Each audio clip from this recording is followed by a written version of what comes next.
অজুতে আমাদের যে সমস্ত ভুল ত্রুটিগুলো সচরাচর হয়ে থাকে সে বিষয়ে সামান্য কিছু কথা আর্জ করার এরাদা রাখি। ওমা তৌফিক ইল্লা বিল্লাহ। এই অজুর বিষয়ে আমাদের বেশ কিছু ত্রুটি, বেশ কিছু ভুল ভ্রান্তি হয়ে থাকে।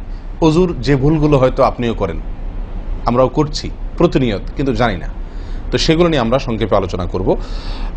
নবী সাল্লাল্লাহু আলাইহি সাল্লাম বুখারী মুসলিমের হাদিসে আসছে, তিনি বলেছেন, লা তুকবালু সালাতুন বিগাইরি তাহুরিন, পবিত্রতা ছাড়া কোনো সালাত কবুল হবে না। কোনো সালাত আল্লাহর কাছে অ্যাকসেপ্টেড, গ্রহণযোগ্য হবে না কি ছাড়া? তাহারাত ছাড়া, অজু ছাড়া। মুসলিম বর্ণিত হাদিসে আসছে, নবী সাল্লাল্লাহু আলাইহি সাল্লাম বলেছেন, যে ব্যক্তি পরিপূর্ণভাবে অজু করবে, পরিপূর্ণভাবে অজু করবে, ভালোভাবে অজু করবে, এবং অজুর শেষে কালিমাতুশ শাহাদা যেটা আছে, আশহাদু আল্লা ইলাহা ইল্লাল্লাহু ওয়াহদাহু লা শারীকা লাহু ওয়া আশহাদু আন্না মুহাম্মাদান আবদুহু ওয়া রাসূলুহু, এই কালিমায়ে শাহাদা পাঠ করবে অজুর শেষে, এই ব্যক্তির জন্য আল্লাহ সুবহানাহু ওয়া তাআলা জান্নাতের সমস্ত দুয়ার খুলে দিবেন। প্রিয় ভাইরা, এখন আসি আমরা অজুতে কি ভুলগুলো আমাদের এমন হয় যেগুলোর কারণে আমাদের অজুর পূর্ণতা নষ্ট হতে পারে। তার ভিতরে এক নম্বরের ভুল হলো, যেটি আমাদের হয়ে থাকে অজুর ক্ষেত্রে অনেকেরই, সেটা হলো বিসমিল্লাহ পাঠ না করা। অজুর শুরুতে কি পাঠ করতে হয়? বিসমিল্লাহ। আপনি যখন হাত ধুয়ে তো অজু শুরু করবেন, দুই হাতের কবজি দুই হাতে অজু শুরু করবেন না, প্রথম কাজ, তার আগে আপনি কি কি করবেন? বিসমিল্লাহ। বিসমিল্লাহ বলে হাত ধুয়ে তারপর অজু শুরু করবেন। বহু লোক আছি আমরা, অজুখানায় ওই গল্প করতেছি, আড্ডা মারতেছি, কথাবার্তা বলতেছি, এই বলতে বলতে অজু শুরু করে দিছি। তাহলে বিসমিল্লাহ কখন পড়তেছি? বিসমিল্লাহটা অনেক সময় অমনোযোগিতার কারণে, অবহেলার কারণে, অন্যমনস্কতার কারণে বিসমিল্লাহটা অনেক সময় আমরা বলতে ভুলে যাই।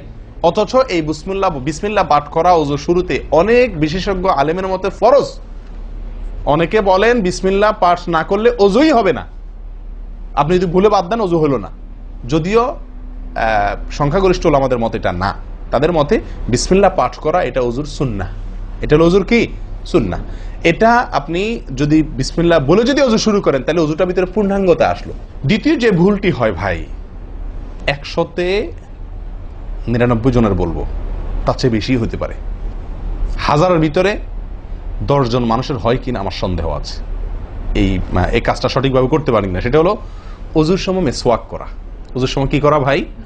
মিসওয়াক করা।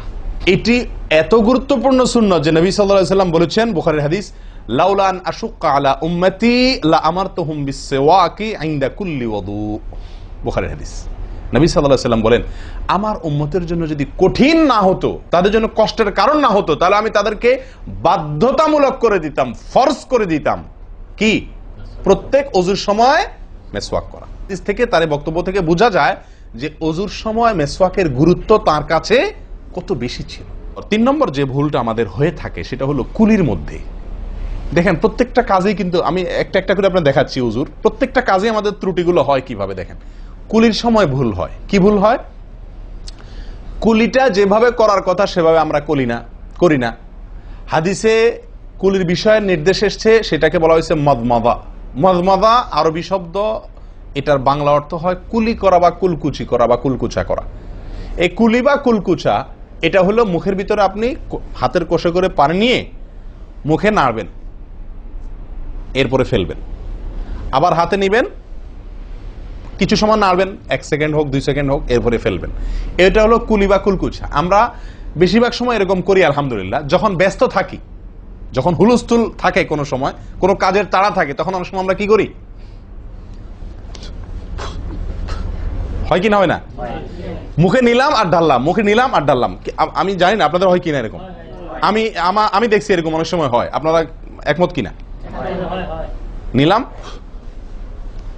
মানে ব্যস্ততার কারণে, হয়তো জামাত শেষ হয়ে যাচ্ছে বা অন্য কোনো কারণ আছে, অথবা দেরিতে আসছি, তো তখন মুখের ভিতর নেওয়া আর ফেলাও, নেওয়াও আর ফেলাও, এতে কলি হবে না। নাম্বার 4, নাকে পানি দেওয়া। দেখেন একটা একটা করে দেখেন, প্রত্যেকটাতে ত্রুটি আছে। আল্লাহুল মুস্তাআন।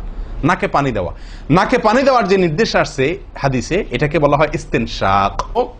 ইস্তেনশাক শব্দের মূল অর্থ হলো পানি টানা, নাকে পানি টানা।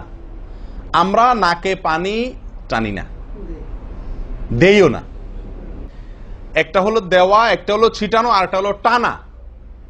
টানা হলো এ ক্লাসের অজুতে নাকে পানি টানবেন, বি ক্লাসের অজুতে নাকে পানি দিবেন, থার্ড ক্লাসের অজুতে নাকে পানি ছিটাবেন।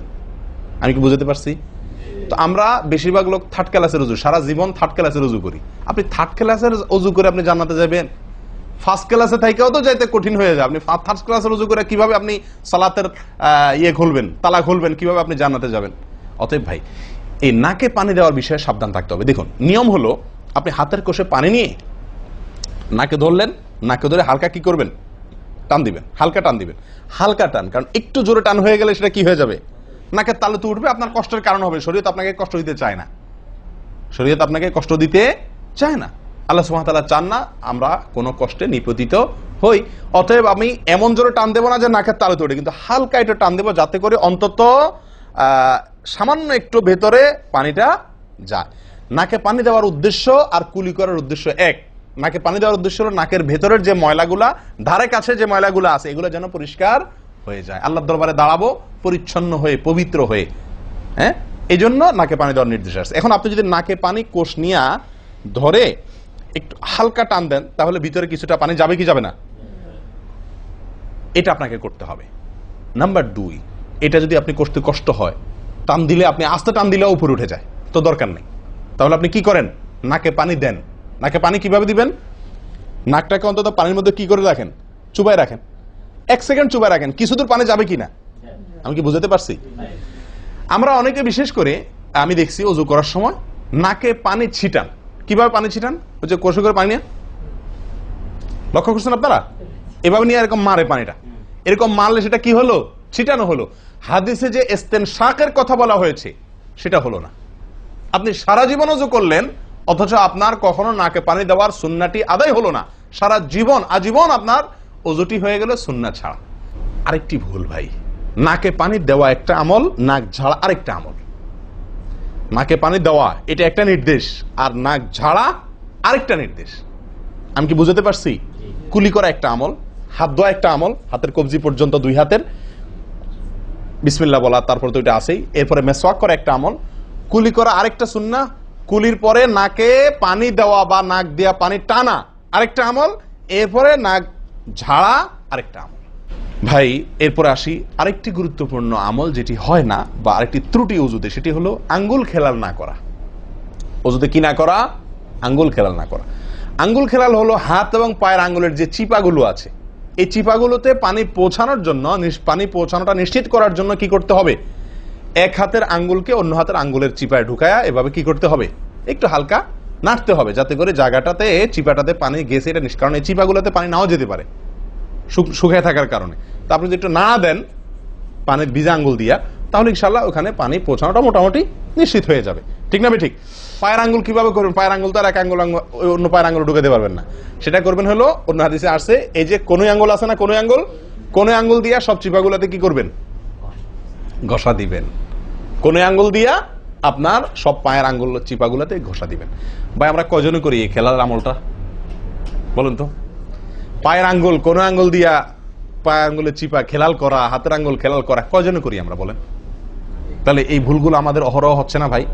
আমরা কি জান্নাতে যেতে চাই না? আমাদের সালাতটা সুন্দর হোক আমরা চাই না ভাই? আমাদের এই সালাত খুব পাওয়ারফুল হোক, শক্তিশালী সালাত হোক। এই সালাতের মাধ্যমে আমি অন্যায় থেকে বেঁচে থাকবো, এই সালাতের মাধ্যমে আমি জান্নাতে যাব। এই সালাত আমাকে খাঁটি মুসলিম বানাবে, এই সালাত আমাকে আল্লাহর কাছে প্রিয় বানাবে, এই সালাত কি আমাদের নূর হবে। আমরা চাই না ভাই? এগুলো যদি চাই তাহলে আমাকে ওযু সুন্দর করতে হবে, আর ওযু সুন্দর করতে গিয়ে এই ভুলগুলোর ব্যাপারে সাবধান হতে হবে। তাহলে আঙ্গুল খেলাল করা, পায়ের আঙ্গুল, হাতের আঙ্গুল আমরা করি না বললেই চলে ভাই। তো আজকে থেকে ইনশাল্লাহ করবো। তো ভাইয়ারা, ওযুর ক্ষেত্রে আরেকটি ভুল, এই যতগুলো ভুল বললাম এর ভিতরে বড় 2টি ভুল বলে ওযুর ভুলকে আমরা শেষের দিকে চলে আসছি। একটি বড় ভুল হলো শুকনা থেকে যাওয়া। কোনো জায়গা যদি আপনার অবহেলার কারণে শুকনা থেকে যায়, ওযুর অঙ্গগুলো যেগুলো ধুইতে হবে, তার কোনো অঙ্গ যদি শুকনা থেকে যায়, ওযু হবে? ওযু হবে না। এক ব্যক্তি ওযু করে আসছেন, নবী সাল্লাল্লাহু আলাইহি ওয়াসাল্লাম দেখেছেন তার ওযুর কোনো জায়গা শুকনা আছে, তিনি বললেন যাও আবার ওযু করো, তোমার ওযু হয় নাই। তিনি তাকে পুনরায় ওযু করাইছেন। কেন? তার ওযু সঠিকভাবে হয় না, শুকনা রয়ে গেছে। অনেক সময় দেখা যায় আমাদের অনেক ভাই ওযু করেন, ওযু করলে বেশ কিছু জায়গা, বিশেষ করে যে কোনোই জায়গাটা, এই জায়গাটা দেখা যায় শুকনা থাকে। এই যে কানের লতির এই যে জায়গাটা, এখানে দেখা যায় একটু কি থাকে? শুকনা থাকে। কপালের দিকে দেখা যায় শুকনা থাকে। এই জায়গাগুলো অনেক সময় দেখা যায়, বহু লোককে দেখা যায় ওযু করে আসছে, এখানে শুকনা, এখানে শুকনা, পায়ের গোড়ালি, গিরা, এই জায়গাগুলোতে শুকনা। কারণ হলো ওই যে অবহেলা করে উজু করছে, কোন রকম উজু করছে, উজুটা যেভাবে করা দরকার সেভাবে করে নাই। ভাই এই জিনিসটা আপনার লক্ষ্য করা দরকার কি দরকার না? অজুই হবে না।